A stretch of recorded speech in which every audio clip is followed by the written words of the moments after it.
It's February 15, 2019. We got confirmation that The Rock does in fact know about AEW, and that's actually going to lead to a much bigger conversation. We're going to talk about some of his recent comments, and we're also going to talk about an update on the Undertaker situation. Now everybody's talking about the whole Starrcast 2. We already reported this on the channel, but there is some insight. There's a possibility that he may actually be leaving WWE and pro wrestling altogether. So with that being said, let's just jump right into the news. As always, welcome back to Destination PW. My name is Tony, and yes, we're going to jump right into the story. The Rock comments on All Elite Wrestling. Now, to some of you guys, you might think this is actually not a big deal, but there's a million reasons as to why this is a big deal, and there's a million reasons as to why we should talk about this. But I'm going to try to limit myself today to be in a timely manner. So with that being said, make sure you guys like that video, click that thumbs up button, leave a comment down below, and as always, click subscribe. So AEW Wrestling on Twitter tweeted out a video, basically Chris Jericho taking credit for the AEW Double or Nothing sellout, and this was a really good video. Chris Jericho did a really good job, and of course with All Elite Wrestling right now, they're really trying to get a lot of attention, and one thing that definitely got a lot of people talking was The Rock's response. Now, if you guys didn't know, Dwayne "The Rock" Johnson's been incredibly busy, especially this past week because of press for Fighting With My Family, the new movie, and then obviously he's doing Hobbs and Shaw, which also features Roman Reigns. A lot of people did not know that. But this whole thing with The Rock responding, it's such a little response, but yet such a big deal. The Rock responds to this tweet from All Elite Wrestling. God, I love when you cut babyface promos. And then, of course, he throws some emojis. Great shit, Mongoose. Congrats on the sellout. And this is really interesting, guys.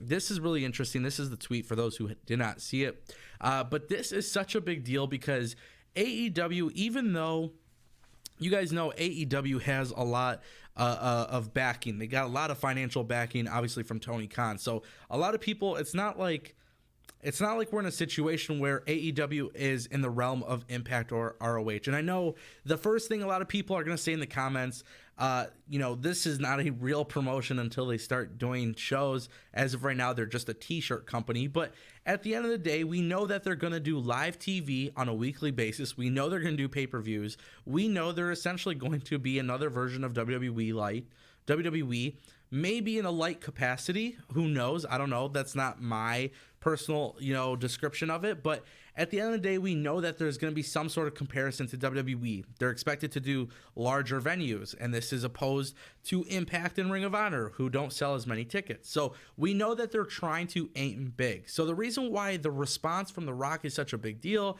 is because in the pro wrestling world, unless you're a very, very hardcore fan, you probably don't know. Honestly, like unless you're a hardcore fan, you really don't know about AEW.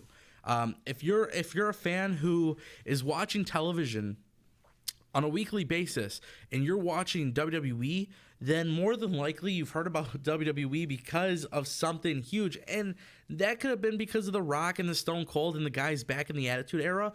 But people generally know WWE. I've told people, by the way, I've asked people in public, this is like a real thing. Sometimes they ask me what I do for a living, and I tell them I talk about wrestling, and they say WWE. And they don't realize that there's more to WWE. So The Rock, if you had to move The Rock, if I'm drawing this out, right? If I'm putting The Rock in association to wrestling, right? People are going to think WWE. So when they see that The Rock on Twitter is responding to AEW, you're now inviting a mass audience to kind of say, hey, what is that? And that's a really, really good thing. That's a good thing for AEW. You just got somebody, you basically got a cosign from one of the most rich Hollywood actors who came from WWE, obviously a WWE Hall of Famer at some point.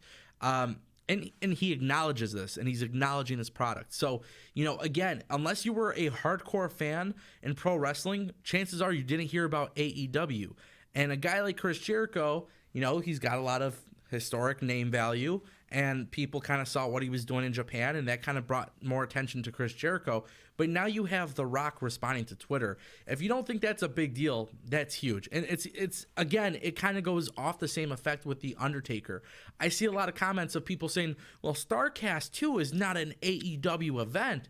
Guys, we understand that Conrad and Cody do not like have a business relationship here in a way where AEW is paying for StarCast. We get that. We're not stupid. What we have to realize is that AEW and StarCast is synonymous with each other because they're taking place at the same time, with festivities for AEW taking place on a StarCast time slot. Again, you don't have to own the event to be associated with the event. So if you're The Undertaker and you're going to StarCast 2, which is widely perceived as an AEW festivity, it's an AEW associated event, you're bringing a larger audience, a larger attention to AEW, especially when you're going to have thousands and thousands of people wearing AEW merchandise, buying AEW merchandise. There's going to be banners everywhere. That's a good thing. This is a huge thing for pro wrestling. And a lot of people may not like that, but at the end of the day, The Rock commenting on AEW is huge. It would be no different than if Dwayne The Rock Johnson went on Twitter and posted one of my videos on Twitter. It would bring a massive audience to me. And obviously, this is a video of Chris Jericho cutting a promo. People who follow The Rock for wrestling, they're going to check this out. People who follow The Rock for, anything, right? Pretty much anything, right? Any person that follows The Rock for dieting purposes or Hollywood stuff, they're going to see this and they're going to say, what is this? And the point is to get the click. And the point is to get the view. And that's exactly what The Rock is doing. He's bringing attention to potentially one of WWE's biggest threats in 20 years. And whether you guys like that or not, I mean, that's really up to you. But at the end of the day, this was a very good thing for AEW, more than you guys probably realize. But that's the beauty of pro wrestling. And I've heard a lot of people, they leave some comments, and I read the comments on my videos. I respond back as much as possible. I've had a lot of people say, bro, you're a mark, you don't understand. I love all kinds of wrestling, just like I follow NBA. If I had a chance to, connect with an NBA audience or NFL or anything like that, like my goal would be to be on ESPN. If that was meant for me, if I was able to, attract that kind of audience on YouTube, I would have been doing that by now. But pro wrestling has a much greater community, and you guys are better than that. So just kind of keep that in mind. Like, the reason why I make videos is because I enjoy pro wrestling, the same reason why you probably watch these videos. And that's a huge thing, guys. Pro wrestling, nobody can beat that. So whether you hate or love AEW, I want you guys to realize that we're at a pinnacle for pro wrestling. Ratings are down for WWE. Impact Wrestling has a terrible TV deal. God knows what's going on with ROH. Like, you really have to be focused, hyper focused on these promotions to really care about the product. I can't watch 3 hours of Raw and 2 hours of SmackDown and 1 hour of NXT and another 2 hour pay-per-view and a 3 hour pay-per-view. Oh, and another 2 hours of Impact. At the end of the day, it's going to start getting cutthroat. And, maybe you start seeing companies like Impact and ROH kind of fall off. Maybe AEW takes a spot as the number 2 promotion, or maybe AEW flops. If AEW flops, it's not good for the industry. It's not going to help WWE. It's not going to make you love WWE more. You can tell us all in the comments how passionate you are about WWE, guys, but it's not showing in their product. And, maybe that's a good thing for WWE. Maybe it's time for change. On to our final story, guys. We're talking about The Undertaker. Just giving you guys a quick update on the situation. This was a really, really, really weird situation because we talked about Undertaker charging about $25,000 per hour for appearances. We know that at StarCast, it's going to cost $150 to take a picture with The Undertaker. But one thing that was definitely blown away, and this came from Dave Meltzer, from obviously the Wrestling Observer. He said at least as of a week ago, he was not doing either WrestleMania or Saudi Arabia. And obviously WWE can panic in the Saudi Arabia show. If the Prince wants him, they can offer him so much money to do it. But as of a week ago, he was not on either show. So I think he's pretty much retired as a wrestler. Now, this is really interesting, being that it's The Undertaker. I've always believed that Undertaker and John Cena was going to be The Undertaker's final match. I was there. I saw it. I was excited. That's the match I wanted to see. There was reports years ago on the dirt sheets that was going to be Undertaker's final match, and then of course we didn't get some sort of send-off. So I think a lot of people are frustrated because we didn't see a proper send-off for the Undertaker.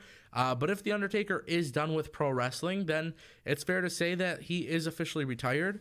And who knows what's going to happen going forward. Obviously, we want to see big things in the pro wrestling world, and if he's gone from WWE, obviously we don't want to see him in AEW. We don't want to see him in Ring of Honor. We don't want to see him in Japan or anything like that. But at the end of the day, that's the crazy part. Like, if he's done and now we start seeing him doing public appearances, like, obviously we're going to be very interested to see what happens. And I want to know personally if he's retired, but he hasn't come out and said anything. And I prefer that he would have been given a proper send-off. But it doesn't seem like that's been the case, guys. So with that being said, thank you for watching Destination Pro Wrestling. My name is Tony, DestinationPW.com. I'll be back tomorrow with more pro wrestling news. Thank you for watching. Click that like button, leave a comment down below, and subscribe.